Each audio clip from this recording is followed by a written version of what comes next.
pemirsa, kembali lagi dengan saya Nadia Hana. Di episode kemarin kita sudah membahas tentang pemilu di tahun 1977, di mana Golkar menjadi pemenang dalam pemilu tersebut dan meraih perolehan suara di atas 60%. Lalu bagaimana ya pemilu di tahun 1982? Apakah Golkar tetap menjadi pemenang di dalam pemilu tersebut? Mari kita saksikan episode ini. Pemilu tahun 1982 adalah pemilu ketiga di bawah rezim Orde Baru setelah Soeharto terpilih sebagai presiden pada tahun 1967. Presiden Soeharto memberikan julukan pada pemilu 1982 sebagai pemilu pertama yang diklasifikasikan sebagai pesta demokrasi. Ketika Soeharto berbicara pada pembukaan pertemuan para bupati, gubernur seluruh Indonesia pada tanggal 23 Februari tahun 1981. Kemudian Soeharto menyatakan bahwa pemilu tersebut harus dipandang sebagai perayaan demokrasi, bukan sebagai sumber ketegangan menjelang pemilu di tahun 1982. Pemilu yang aman, tertib, dan damai masih menjadi tuntutan pemerintah. Pemilu 1982 yang dilaksanakan pada tanggal 4 Mei melibatkan 3 partai politik utama, yaitu Partai Persatuan Pembangunan atau P3, Partai Demokrasi Indonesia atau PDI, dan Golongan Karya atau Golkar. Pada tahun ini, pemerintah Soeharto membolehkan kampanye politik dengan mobilisasi massa melalui konvoi dan arak-arakan. Inovasi ini bertujuan untuk meningkatkan partisipasi warga negara dalam proses demokratisasi, tetapi juga membuka peluang bagi partai politik melakukan promosi. Pada tanggal 15 Maret 1982, Partai Persatuan Pembangunan atau P3, salah satu partai besar selain Golkar, mulai kampanye di Jakarta. Acara ini disertai dengan pengibaran panji-panji serta hadirnya tokoh-tokoh penting seperti Rhoma Irama. Ratusan ribu warga berkumpul untuk mendengarkan lagu-lagu romantis dan patriotik, menciptakan suasana yang riuh dan penuh semangat. 3 hari setelah kampanye P3, pada 18 Maret 1982, Golongan Karya menggelar kampanye akbar di lapangan Banteng, Jakarta. Acara ini dirancang untuk lebih spektakuler dengan panggung besar dan penampilan artis terkenal.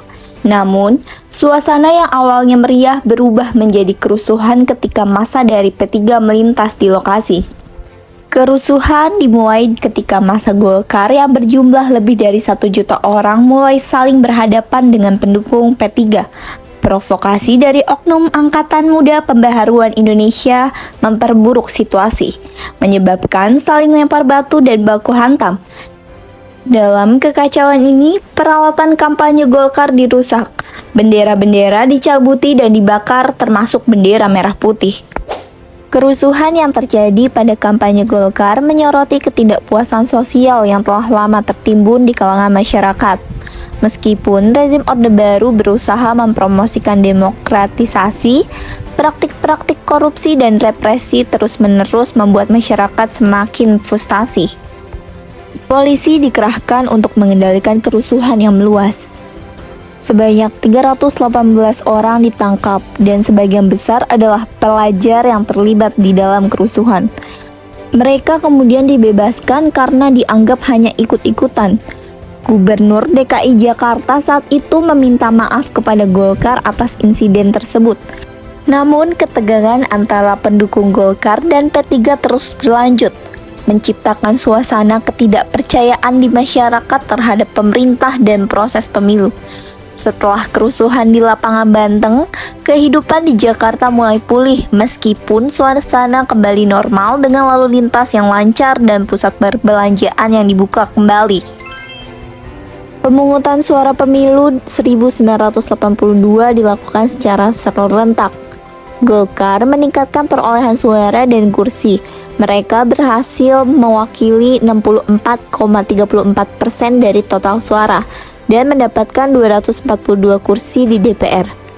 Sedangkan P3 memperoleh 27,78% dari total suara dan mendapatkan 94 kursi di DPR. PDI sendiri mendapatkan 8,6% suara dan mendapatkan 24 kursi di DPR.